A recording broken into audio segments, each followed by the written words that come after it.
و من اظلم ممن افترى علی الله کذبا.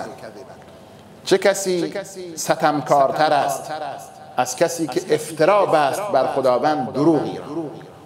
یکی از جلوه های ظلم دروغ بستن بر خداست، افترا بر پروردگار، حالا خواسته یا نخواسته.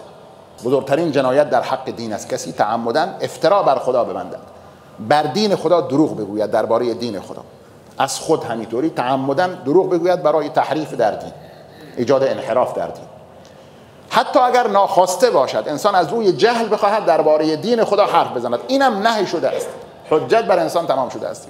چون دین متعلق به ما نیست که بخوایم درباره اون همینطوری سر خود حرف بزنیم. دین متعلق به پروردگار است. حق ندارد انسان درباره دین خدا اظهار نظر ناشیانه بکند. شیطان چه میخواهد؟ ان تقولوا علی الله ما لا تعلمون. یکی از اهداف شیطان است. به همین دلیل دیگه میخواهد دین را به بیراهه ببرد، دین را به انحراف بکشاند تا هر بلای خاص سر انسانها در بیاورد بعد از اون. این خیلی مسئله مهم نیست. ولا تقولوا لما تصف السنتكم الكذب هذا حلال و هذا حرام لتفتروا على الله الكذب ان الذين يفترون على الله الكذب لا يفلحون متاع قلیل ولهم عذاب علیم.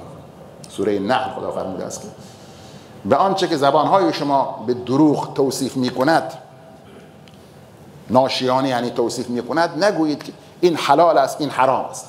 هر چیزی همینطوری من در آوردی اظهار نظر نکنید درباره حلال و حرام که بگید این حلال است این حرام است. از کجا شما فهمیدید؟ منبعت چه است؟ دلیلت چه است؟ هر چیز اینطوری دین شده است دستاویز بعض انسانهای جاهل، یا از روی جهالت یا منافعی دارند، بالاخره منافعشون یا نانشون تو همین است. درباره دین خدا همینطوری اظهار نظر میکند، هر چیز حلالی را حرام میکند، هر حرامی را حلال میکند، آنچه که هوا و هوسش هست. کسانی که افترا بر خدا میبندند هرگز رستگار نخواهند شد.